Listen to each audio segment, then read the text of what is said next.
In 1935, the Shah of Iran issued a proclamation to the League of Nations that, henceforth, the country of Persia would be called Iran, the name reaching back in time to the country's ancient roots and the Sanskrit phrase Aryanam Veja, or home of the Aryans. In 1936, Germany declared Iran as the second Aryan nation and exempt from the Nuremberg laws. Germany bestowed their seal of racial purity on the Iranian kingdom. The Nuremberg laws that had made anti-Semitism the law of the land were amended, which included Persian Jews. Iranians formally educated in 1936 were to be considered as Aryan as any full-blooded German. In fact, in 1936, Hitler's cabinet issued a Nazi directive that exempted Iranian Jews from wearing the Yellow Star of David. Hitler personally promised that if he defeated the Soviet Union, he would return all of the Persian land taken by Russians during the 19th and 20th centuries. In 1939, Germany provided Iran with the so-called German Scientific Library. The library contained over 7,500 books selected to, quote, convince Iranian readers of the kinship between the National Socialist Reich and the Aryan culture of Iran. What was at the root of Germany's close historic ties to Iran, and why were they thought by the Ahnenerbe to be descended from ancient Aryans? In his 1896 book called The Swastika, the earliest known symbol and its migrations, Thomas Wilson, curator of the Department of Prehistoric Anthropology in the U.S. National Museum, wrote, quote, an Aryan symbol used by the Aryan peoples before their dispersion through Asia and Europe. This is a fair subject for inquiry and might serve as an explanation how, as a sacred symbol, the swastika might have been carried to the different people and countries in which we now find it by the splitting up of the Aryan peoples and their migrations and establishment in the various parts of Europe. But who were these Aryan people? Where did they come from? And what exactly was the meaning behind the symbol itself?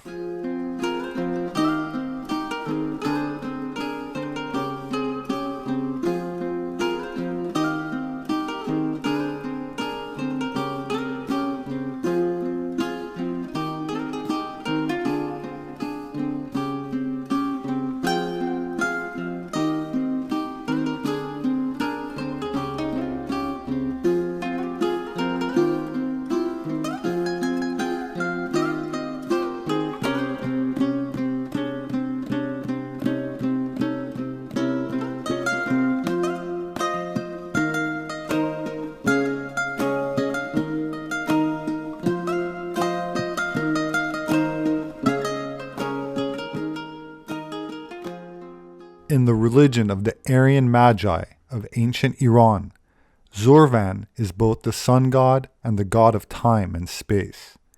Neither good or evil, but completely neutral, the primordial keeper of balance, neutrality, and in charge of the flow of time throughout all of existence. Zorvan's true form is absolutely incomprehensible to any mortal, but is sometimes depicted as Father Time, an old man with a long silver beard.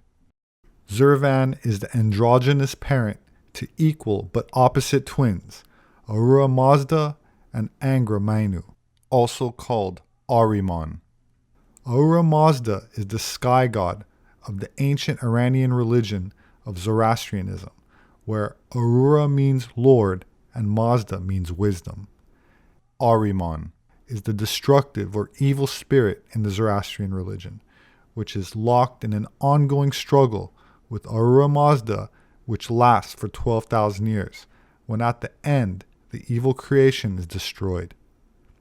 Zurvan developed into the Hellenistic Ion, the Alexandrian god of eternity, who was at the head of the divine hierarchy in Mithraism, regulating the revolution of the stars, and often depicted as a nude male figure with a lion's head, with a serpent coiled 6 times around his body, which was also covered with zodiacal signs and the emblems of the seasons. Lord of the 4 elements, he rules over 4 winds, or 4 directions, and the 4 seasons, which are sometimes also represented by 4 seasonal solar deities depicted in the 4 corners of his icons, or symbolized by his 4 wings. Although they were historically considered Zoroastrian priests, the Magi themselves were not part of the mainstream Zoroastrian religion, but were adepts of an initiatory sect of the Mithraic Mysteries, based on the cult of the rising sun god Mithra. In mystery school religions, the sun or fire worship are metaphors and should not be taken literally. They are symbolic, with 7 grades of initiation, which are mirrored in the 7 chakras of the human body that are illuminated through sacred tantric rituals that enable the adept to bypass the ego and attain higher states of consciousness where they can gain insight by subjectively interacting with the divine, collective unconscious, or their own higher self, attaining a trance-like Gnostic state where they can transcend time and allegedly perform acts of divination, clairvoyance, and other forms of mediumship. Of course, the secret rituals of the Mithraic cult sometimes involved the consumption of psychoactive substances like psilocybin mushrooms, coupled with various inner alchemical techniques that prolonged, heightened, and transmuted the orgasm to facilitate the bioelectromagnetic energy required to induce astral manipulation or magic, a term derived from the word Magi.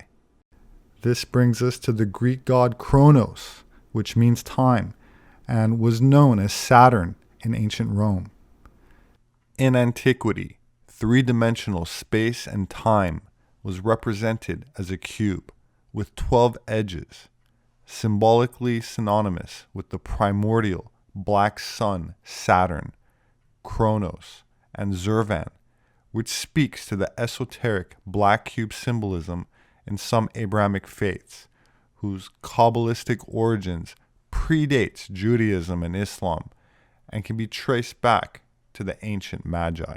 In Greek mythology, the solar deity was represented in 4 stages, in alignment with the 4 seasons, where in summertime he was known as Helios, when the sun was at its peak, with the days at their longest during the summer solstice.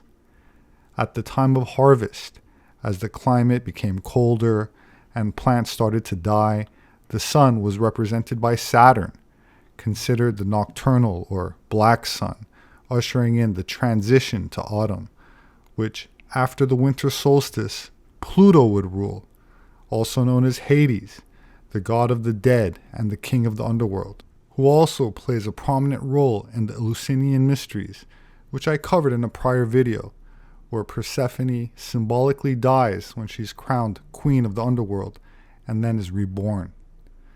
This period is followed by Zeus as the sun god in spring, also known as Jupiter, the king of the gods, coinciding with Easter and the time of resurrection, when vegetation and crops start to grow again and the days start to get longer and warmer, heading back into summer, repeating the endless cycle of renewal and rebirth. When you go deep into Greek mythology, you find that Saturn is a father of Jupiter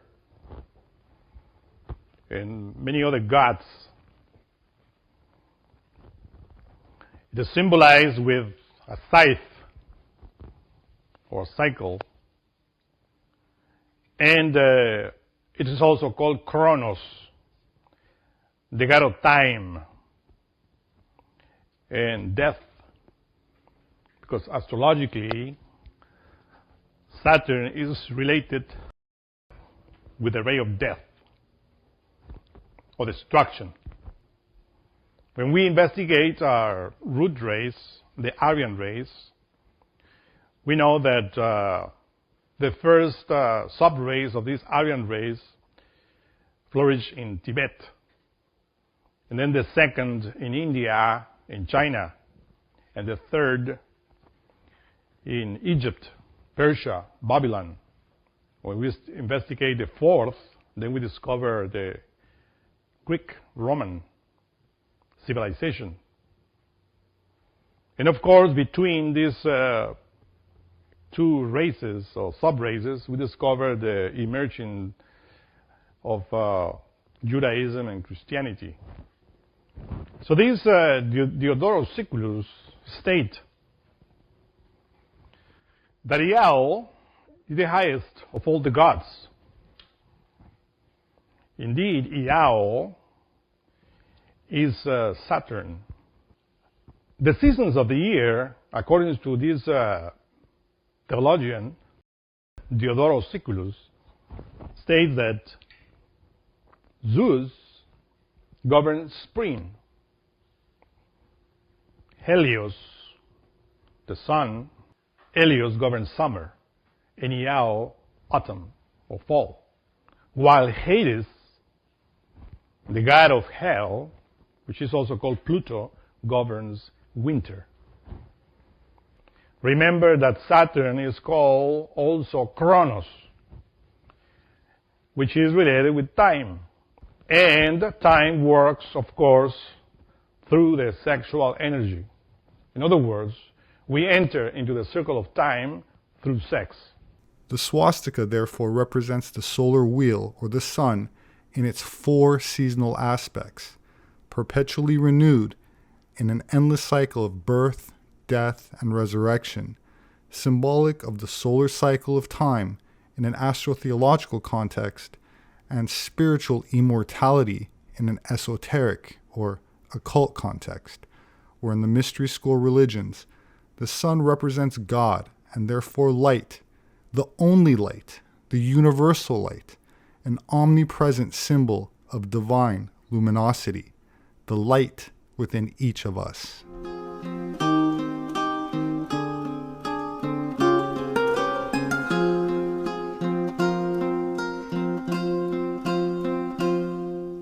Closely related to eternal light and endless time, Zurvan's influence is also found in the figure of the Buddha Amitabha.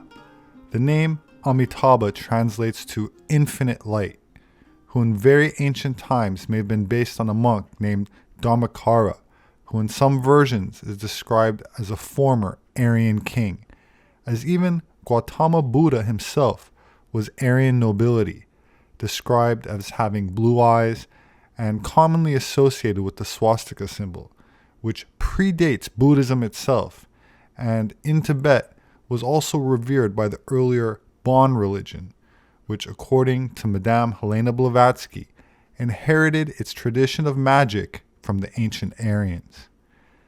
Uncovered by the German National Socialist expedition to Tibet in 1939, an ancient swastika-bearing Buddhist sculpture known as the Iron Man turns out to have been carved from a meteorite that fell to Earth around 10 to 15,000 years ago, the time period when Atlantis was allegedly destroyed during a cataclysm. Featuring a swastika prominently displayed on its chest, the statue's phenotype appears to be bearded with Caucasian features and is dressed in Scythian attire. Scythian, incidentally, is acknowledged as being an Aryan tribe from northern Iran that vanished from history in the 5th century. It's from this region of northern Iran near Turkey and sites like Göbekli Tepe that the ancient Aryans, described in the scientific journal Nature Communications as blonde-haired, blue-eyed, and fair-skinned migrants that introduced the Chalcolithic or Copper Age to the Levant 6,500 years ago. By sequencing DNA from the distant past, archaeologists have discovered that thousands of years ago, in what is now northern Israel, waves of migrating people from the north and east, what is now present-day Iran, Armenia, and Turkey, arrived in the region not only bringing with them new cultural practices, they also introduced new genes, including those responsible for blue eyes, which are reflected in the ancient statues of early Mesopotamian cultures such as the Sumerians and Babylonians. The DNA retrieved from more than 600 bodies, dating back approximately 6,500 years ago, makes this one of the largest genetic studies of ancient DNA in the Near East, and concluded that the gene responsible for blue eyes was associated with 49% of the sampled remains, suggesting that blue eyes had become common in people living in Upper Galilee, a widespread phenotype in the ancient Middle East, as well as fair skin and blonde hair, which in modern times has become very rare. Of course, this speaks to why the most ancient depictions of Jews are always portrayed as resembling modern Europeans, and why, despite pushback from federally funded universities which prefer to push an Afrocentric narrative, early depictions of Jesus Christ, if he actually existed, faithfully depict him with the accurate phenotype of the ancient Middle East, with blonde hair and blue eyes. That said, in late 2017, scholars announced the discovery of an original Greek copy of a heretical Christian manuscript that tells the story of what Jesus secretly taught about his brother James, also known as James the Just, an early leader of the church. The page of Coptic writing is from the Nag Hammadi, now at Oxford University, containing 13 Coptic Gnostic books found in 1945 in Egypt. In it, we find conversations that allegedly took place between Jesus and his brother James, where Jesus imparted secret teachings. Of course, Jesus was also depicted with swastika symbols, speaking to the ancient pre-Christian concept of death and rebirth, or spiritual immortality, seen on early Christian statues and other iconography, including places like ancient Ethiopia, which, according to Herodotus, was once home to people of a very fair complexion, which is supported by ancient Ethiopian DNA that reflects a high degree of Eurasian admixture in antiquity. That said, the religious philosophy at the time in the Levant included Christian Gnostic sects, such as the Essenes, that flourished in the 1st and 2nd century, and reflected the same dualistic concepts found among the mystery teachings of the Magi, which was adopted into the Jewish Kabbalistic mysticism that was disseminated by Jews after the fall of Babylon, where they possibly picked up esoteric teachings of the Aryan Magi during their captivity, that in turn influenced early beginnings of philosophy in places like Greece around the 6th century BC. Its etymology comes from the terms philo, which means love of, and sophia, which means wisdom, in a Gnostic context, meaning esoteric knowledge. The Chaldean, Kabbalistic influence of the Magi also went on to influence Plato, and by extension, Neoplatonism, Hermeticism, Gnostic alchemists such as the Knights Templar, Cathars, Rosicrucians, and the Freemasons, which is acknowledged by Albert Pike, who said in his book Morals and Dogma, quote, "The occult science of the ancient Magi was concealed under the shadows of the ancient mysteries. It was imperfectly revealed, or rather disfigured, by the Gnostics. It is guessed at under the obscurities that cover the pretended crimes of the Templars, and it is found enveloped in enigmas that seem impenetrable in the rites of the highest masonry." Magism was the science of Abraham and Orpheus, of Confucius and Zoroaster. It was the dogmas of this science that were engraven on the tables of stone by Hanok and Trismegistus. Moses purified and revealed them, for that is the meaning of the word reveal. He covered them with a new veil when he made the Holy Kabbalah, the exclusive heritage of the people of Israel, and the inviolable secret of its priests. the mysteries of Thebes and Lucius preserved among the nations some symbols of it, already altered, and the mysterious key whereof was lost among the instruments of an ever-growing superstition, that still and ever conceals from the profane and ever preserves to the elect the same truths. It was this same remembrance, preserved or perhaps profaned in the celebrated order of the Templars, that became for all the secret associations of the Rose Cross, of the Illuminati, and of the Hermetic Freemasons, the reason of their strange rites, of their signs, more or less conventional, and, above all, of their mutual devotedness and of their power. The Gnostics caused the gnosis to be prescribed by the Christians, and the official sanctuary was closed against the high initiation. The Hermetic science of the early Christian ages, cultivated also by the Arabs, studied by the chiefs of the Templars, and embodied in certain symbols of the higher degrees of Freemasonry, may be accurately defined as the Kabbalah in active realization, or the magic of works. Its religious realization is the durable foundation of the true empire and the true priesthood that rule in the realm of human intellect. Its philosophical realization is the establishment of an absolute doctrine, known in all time as the Holy Doctrine, and which Plutarch speaks at large but mysteriously, and of the hierarchical instruction to secure the uninterrupted succession of adepts among the initiates. The primary tradition of the single revelation has been preserved under the name of Kabbalah by the priesthood of Israel. The Kabbalistic doctrine, which was also the dogma of the Magi and of Hermes, is contained in the Zohar. Magic is that which it is. It is by itself, like the mathematics, for it is the exact and absolute science of nature and its laws. Magic is the science of the ancient Magi. Tradition also gives these Magi the title of kings, because initiation into Magism constitutes a genuine royalty, and because the grand art of the Magi is styled by all the adepts the royal art. You have to start with this notion that the Magi were priests of the religion of Zoroaster, or what's called Zoroastrianism. It's a Persian religion. It's well known for having two gods, Ahura Mazda and Ahriman, who basically were an eternal cosmic conflict.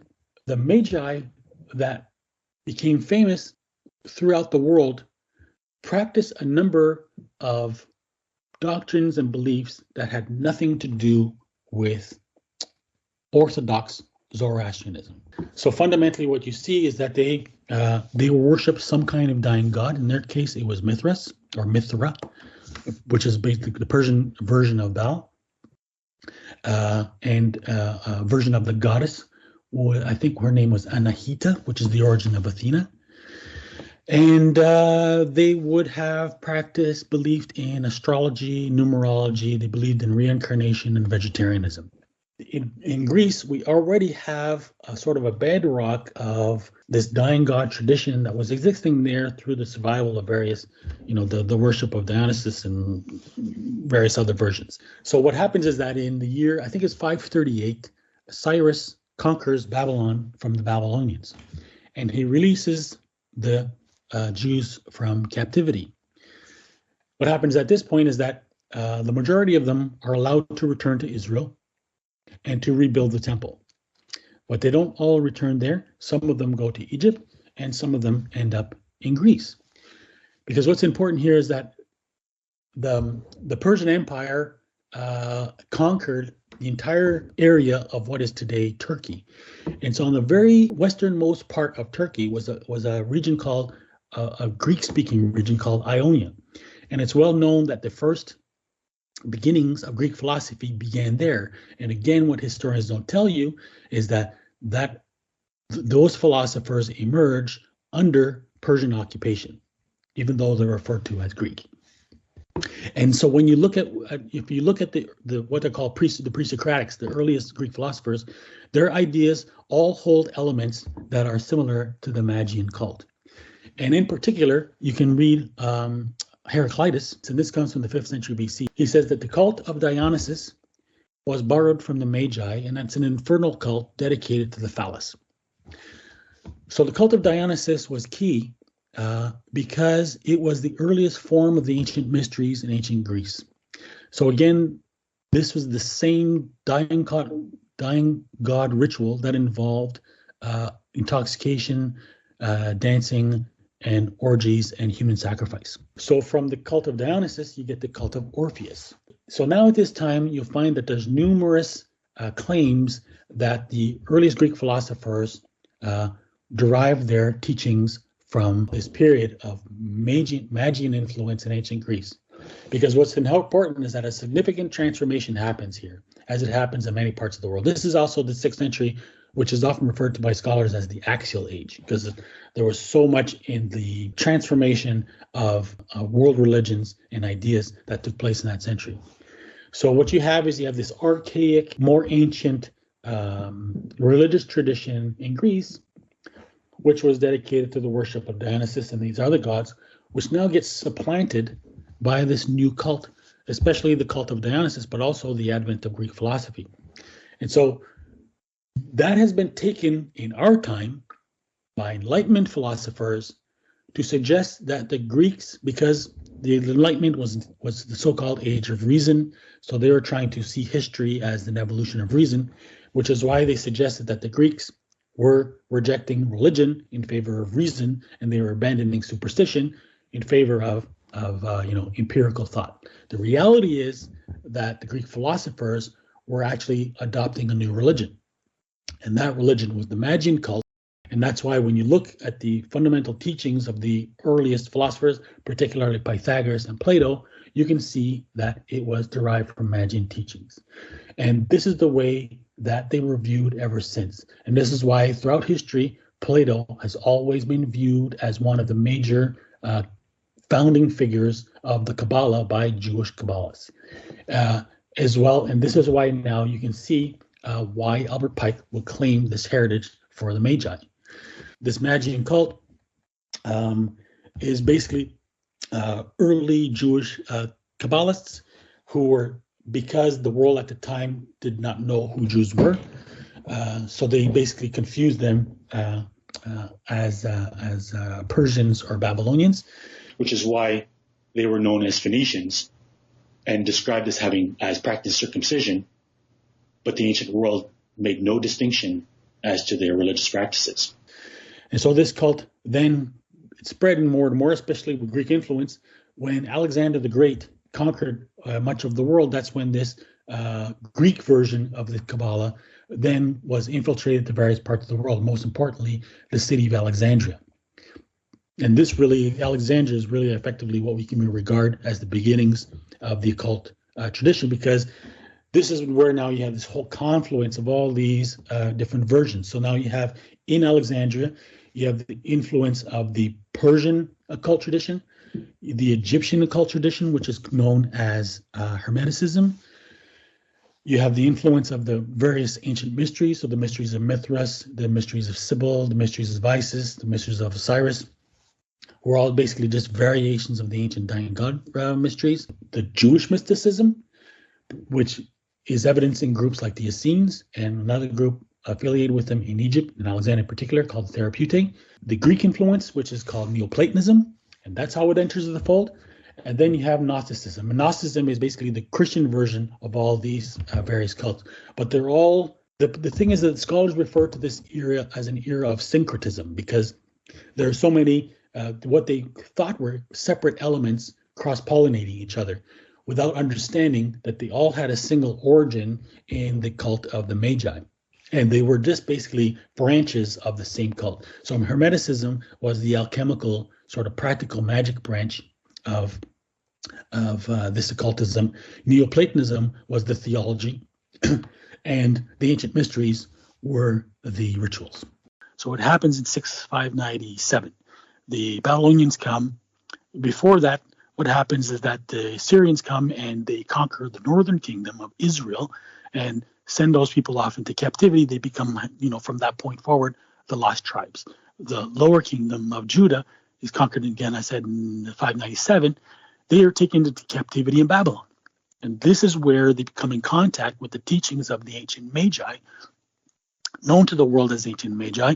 But basically what happens is that they come into contact with the teachings of astrology and numerology and magic, which they incorporate with their religion of Baal. But now, instead of practicing their cult outwardly, they disguise it as a mystical interpretation of Judaism, which becomes the Kabbalah. Basically, how the Kabbalah is effectively, it's a Gnostic version of Judaism. So according to the mystical teachings of the Kabbalah, the Jews are the chosen people. But what that means effectively is that they are, history is laid out for their purpose. So now I've got to stop you there, because this is sounding a little bit too much to me like the Nazi idea of the master race, the Aryans. Yes. Well, now that's where we're getting to. So when you look at the term Aryan, the whole idea of the Aryan race is a Kabbalistic idea.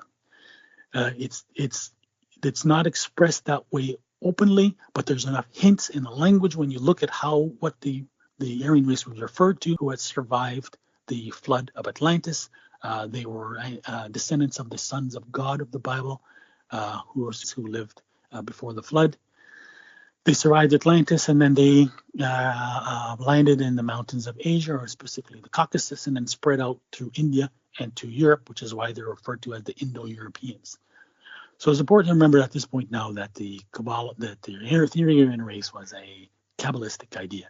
So as paradoxical as it might seem, the whole concept of the Aryan race is actually, occult Jewish supremacy. The Star of David, of course, is not a Jewish symbol. It's a magical symbol from the Kabbalistic, the practical Kabbalah. And the swastika, the reason it was adopted is because it was a symbol that was believed to be a hallmark of the survival of the Aryans. And in this case, they thought it was a representative of reincarnation, which is found in Buddhism, which was similar to a belief called Gilgul from the Kabbalah, which also has a kind of belief in reincarnation. But I mean, you're talking about the Star of David there, these two triangles, one superimposed upon another. This has become obviously a massive symbol now on the Israeli flag, etc. The idea is, it comes from the legend that when Solomon was granted the power to employ demons, spirits, in Islam they're called jinn, to assist him in building the temple. And so he had a ring which had a seal on it, which is what would apparently gave him power over these entities. And so this is why this witchcraft, is sort of supposed to be the craft of Freemasonry. And this is why Masons allegorically are trying to rebuild the Temple of Solomon by using the craft and the seal of Solomon, which is control over entities, to rebuild the temple, which is an allegory for building effectively, sorry for the cliche, but a new world order.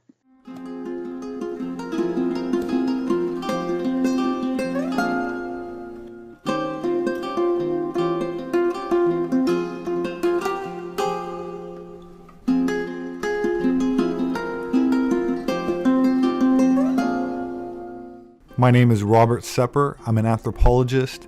My published work is available on Amazon and through all other major book outlets. If you'd like to support my work, you can do that through patreon.com. There should be a link in the description. Please subscribe for future updates. Leave your thoughts below. Have a wonderful weekend, and I hope to see you again soon.